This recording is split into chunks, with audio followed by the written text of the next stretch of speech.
السلام عليكم. انا ام الولدين وبنت والحمد لله ربيتهم احسن تربيه على قد ما قدرت، وعشت عمري كله عشان خاطرهم.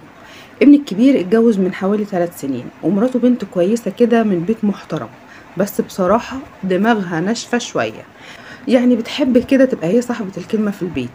اما بنتي الصغيره بقى لسه متجوزه من سنه، وجوزها شاب غلبان جدا على قد حاله بس طيب قوي ومحترم. في يوم كده وانا قاعده مع بنتي كانت بتشتكي لي انها مش عارفه تلاقي مكان تحط فيه اللحمه والفراخ اللي جوزها بيجيبها من وقت للتاني، لان الفريزر عندها صغير جدا، وجوزها لما بيبقى معاه كده قرشين بيروح يملى الفريزر بيجيب لحمه وفراخ يعني اللي يقدر عليه، وطبعا عشان الفريزر صغير جدا فبيتملي بسرعه.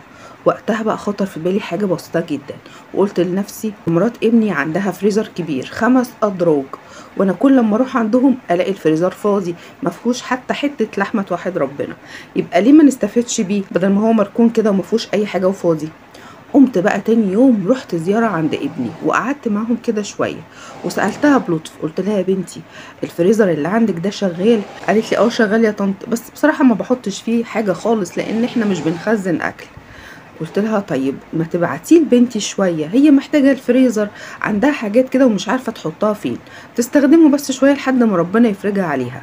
ساعتها وشها اتغير وردت عليا بكل برود، لا يا طنط معلش ده بتاعي، وانا مش بحب ادي حاجتي لحد حتى لو مش بستخدمها، دي حاجتي واهلي اللي جايبينها لي، هديها لبنتك ليه معلش يعني. اتصدمت من الرد جدا، حسيت ان هي بتستخسر الحاجه في بنتي. رديت عليها بعصبيه كده من غير ما احس، يعني ايه مش بتحبي تدي حاجتك لحد؟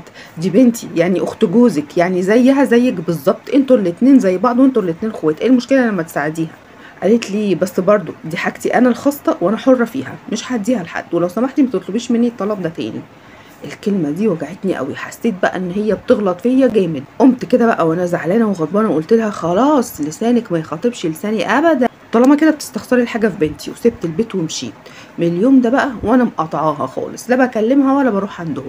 وابني بقى حاول يكلمني كذا مره، بس برضو لما بيكلمني بيعصبني زياده، ده بيقول لي يا ماما ما هي عندها حق والحاجه بتاعتها هي. حسيت بقى ان ابني كمان ضدي، يعني مش كفايه مراته اتكلمت بالاسلوب ده هو كمان واقف في صفها، انا مش عارفه اعمل ايه.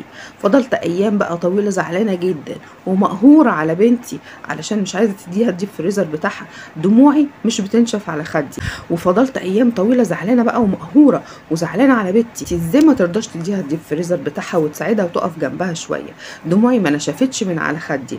كنت بحس ان ابني اتغير خالص وبقى يسمع كلامها هي، وانا كلامي ولا له 30 لازمه.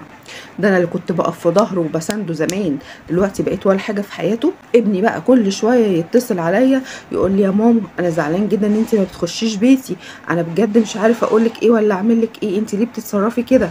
رديت عليه قلت له يا ابني انا مش زعلانه منك، بس كنت مستنيه منك كلمه تطفي ناري، كنت مستنيه منك تقول لها لا الفريزر يروح بيت اختي زي ما ماما كانت عايزه، بس للاسف انت ما اتصرفتش. هو دلوقتي بقى عمال يتحايل عليا عشان ادخل بيته، وابدا مش عايزه اكلم مراته ولا لسانها يخاطب لساني، وهو شايفني كده انا غلطانه، وانا اللي عملته ده غلط ولا صح؟ يا ست الكل، مش من حق اي ام تاخد اي حاجه من بيت ابنها او من مراته غصب عنهم، حتى لو كانت فاضيه، حتى لو كانت مش بيستعملوها، وتديها لبنتها. اكيد انتي كنتي بتعملي كده بنيه طيبه، بس لو النيه الطيبه اتنفذت غلط ممكن تتحول لظلم. طيب تعالوا نعكس الصوره شويه، يعني انت لو رحتي لبنتك قلت لها يا بنتي ما انت جوزك بيجيب لحوم وفراخ كتير، ابعتي شويه لاخوكي ومراته اهو يستفيدوا بيهم، طالما انت ما عندكيش فريزر والحاجه زياده عندك. هل بقى بنتك كانت هتوافق بحاجه زي كده؟ طبعا لا، كانت هتقولك معلش اصل الحاجات دي بفلوس جوزي، ما ينفعش اخدها واروح اديها لاخويا، واسمهم شويه لحمه وفراخ، مش ديب فريزر عايزه تاخديه من مرات ابنك اللي جايباه بفلوس اهلها عشان خاطر تديه لبنتك. ده مش عادله ابدا. مستنيه اعرف رايكم في التعليقات، واستنوني في مشكله جديده الحلقه الجايه ان شاء الله، والسلام عليكم.